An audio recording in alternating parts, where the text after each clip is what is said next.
नमस्कार मित्रों, जय श्री महाकाल। सुमुखी अप्सरा साधना अनुभव।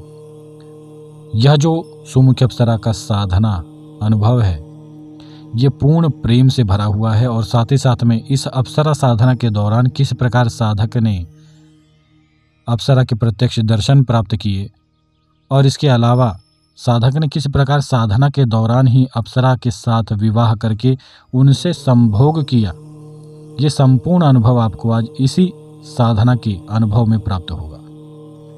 मित्रों, यह जो साधक हैं, इस साधक के विषय में आप सभी को जानना चाहिए कि यह जो साधक हैं, ये सर्वप्रथम तो दिल्ली के रहने वाले हैं।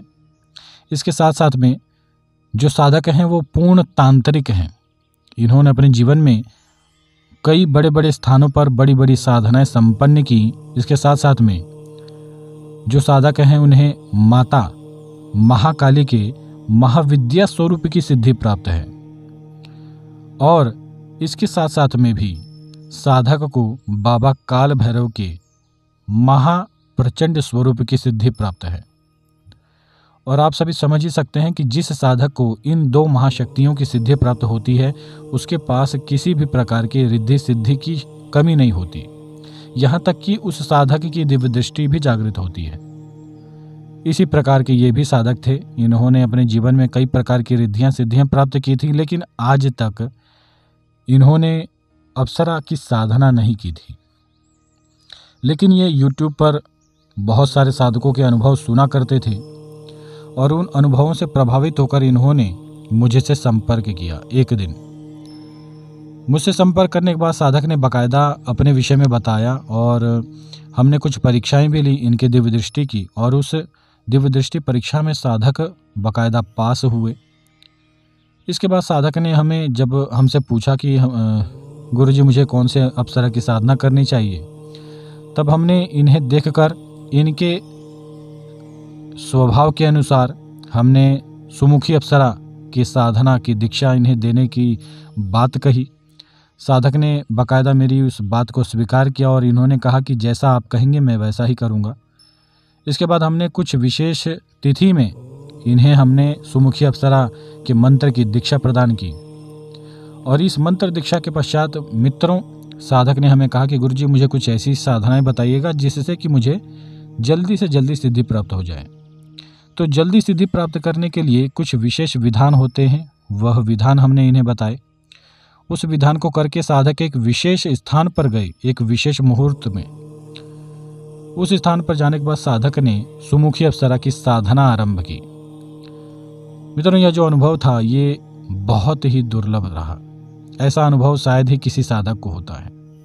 सर्वप्रथम जब साधक ने साधना आरंभ की तो जो स्थान था वो एक विशेष स्थान था, यानी कि नदी का किनारा था। साधक कहते थे कि साधना आरंभ करने के बाद आप सभी विश्वास नहीं करेंगे, नित्य साधक कुछ विशेष संख्या में जप करते थे और जब पहले ही दिन साधक ने मंत्र जप करना आरंभ किया तो जब इनका जो मंत्र जप था वो जब समाप्त होने वाला था, उस समय साधक कहते थे कि इनके चारों तरफ धुआं फैल चुका था। जो धुंध होती है, जो कि हमें प्रातः काल देखने को मिलती है, वो भी सर्दियों में वो धुंध साधक के पास चारों तरफ फैल चुकी थी, वो भी गर्मियों में। आप सभी विश्वास नहीं करेंगे, इतना बड़ा अनुभव साधक को हुआ। साधक तो बहुत ही आश्चर्यचकित हो चुके थे, क्योंकि ऐसा अनुभव इन्होंने कभी सोचा नहीं था कि अप्सरा साधना के दौरान इन्हें होगा। बाकायदा इन्होंने जब हमें अपने अनुभव के विषय में बताया तो हमने कहा कि आपको ये साधना करनी चाहिए। तो साधक ने साधना जारी रखी। ये नित्य उस स्थान पर जाकर मंत्र जप किया करते थे। ऐसे ही करते करते कुछ विशेष अनुभव हुए। लगभग 11 दिनों में अनुभव कुछ ऐसे थे। किसी दिन पायल की आवाज़ आती थी, किसी दिन किसी महिला के हंसने की आवाज़ आती थी और किसी दिन दूर खड़ी किसी महिला के चिल्लाने की आवाज़ आती थी। और कभी कभी तो ऐसा भी अनुभव हुआ कि किसी महिला ने इन्हें पीछे से पकड़ लिया हो।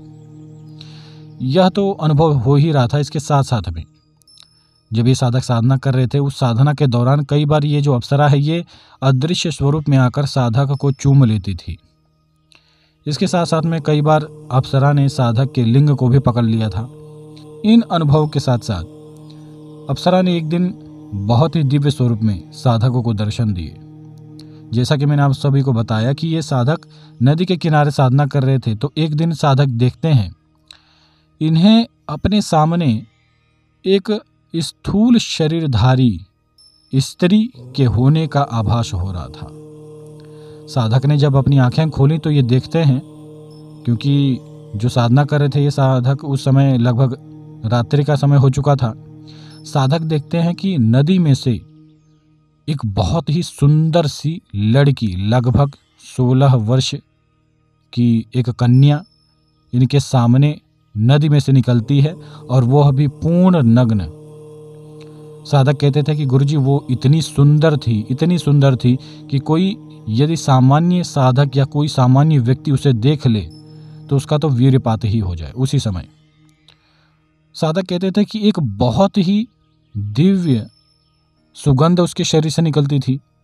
उसके चेहरे का आभा मंडल इतना आकर्षक था, इतना खिंचाव था उसके चेहरे में कि उसे देखकर ऐसा लगता था मानो उसके चेहरे को देखते देखते ही कोई साधक अपना संपूर्ण जीवन बिता दे।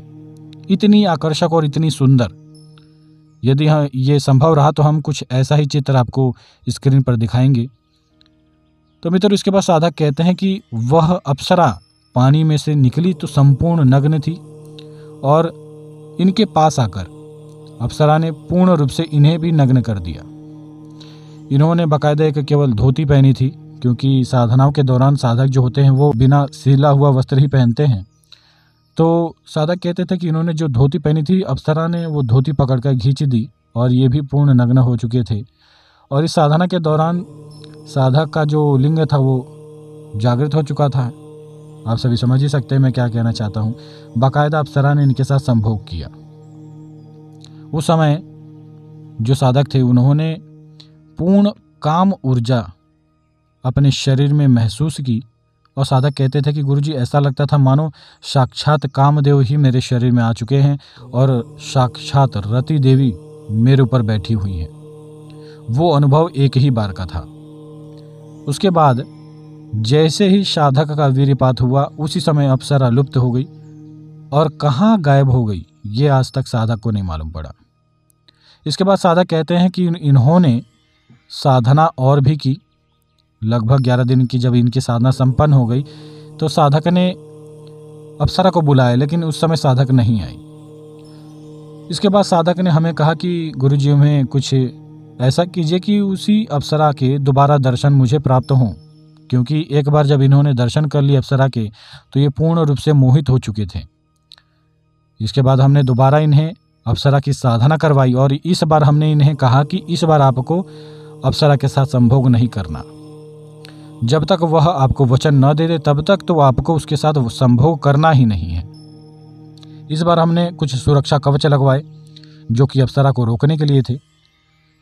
साधक ने एक विशेष मुहूर्त में, यहाँ पर हम जोर लगाकर कहना चाहेंगे कि एक विशेष मुहूर्त में एक विशेष स्थान पर साधक ने साधना आरंभ की, और पहले ही माला मंत्र में अप्सरा इनके सामने प्रत्यक्ष प्रकट हो गई, उसी स्वरूप में, उसी तरह संपूर्ण नग्न।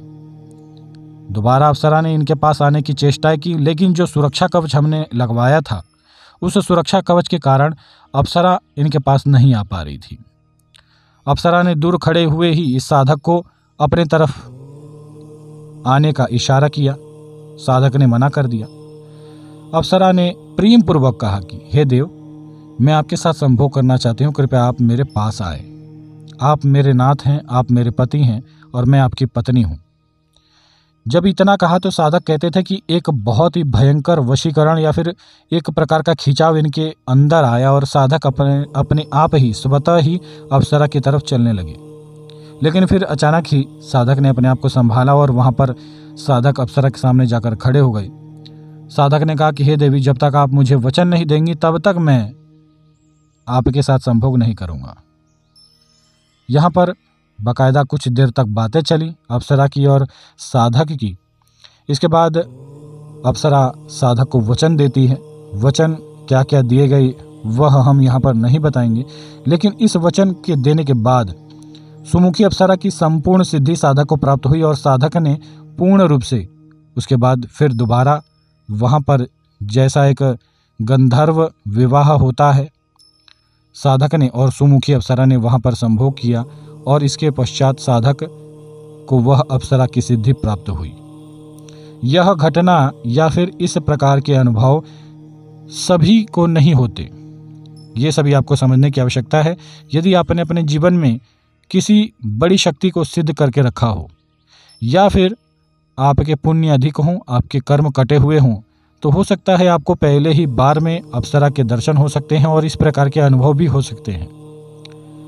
कुछ लोग हमें या फिर हमारे वीडियोस में कुछ गलत कमेंट करते हैं, लेकिन उन्हें हम यही कहना चाहेंगे कि शायद आपकी इतनी क्षमता नहीं है कि आप किसी शक्ति को प्रकट करके उसके साथ संभोग कर सकें, इसलिए आप कुछ भी बोल सकते हैं। ये एक असली मर्द, एक असली साधक की ही ताकत होती है कि वो किसी शक्ति को प्रकट करके उसके साथ संभोग कर सके। संभोग करने वाले अनुभव जो साधक होते हैं उन्हें पता होता है कि वास्तविक अनुभव हैं, क्योंकि जिन्होंने किया है वही जान सकते हैं। बाकी तो जो नपुंसक सुनते रहते हैं वो भला क्या ही कर सकते हैं अपने जीवन में। तो जो भी साधक जन अपने जीवन में सफलता प्राप्त करना चाहते हैं, जीवन में आगे बढ़ना चाहते हैं, वे सभी मुझसे संपर्क करके किसी भी अप्सरा या फिर किसी भी शक्ति की साधना कर सकते हैं। शक्ति के दर्शन प्रत्यक्ष करवाने की जिम्मेदारी मेरी होती है। आज के लिए इतना ही। जय श्री महाकाल। मेरा नंबर आपको स्क्रीन पर दिख जाएगा, केवल व्हाट्सअप करें। और यदि आपको अपने प्रश्न का जवाब चाहिए तो सबसे पहले आपको अपॉइंटमेंट लेनी होगी, तभी आपको व्हाट्सएप पर चाहे फ़ोन कॉल पर जवाब दिया जाएगा। आज के लिए इतना ही। जय श्री महाकाल।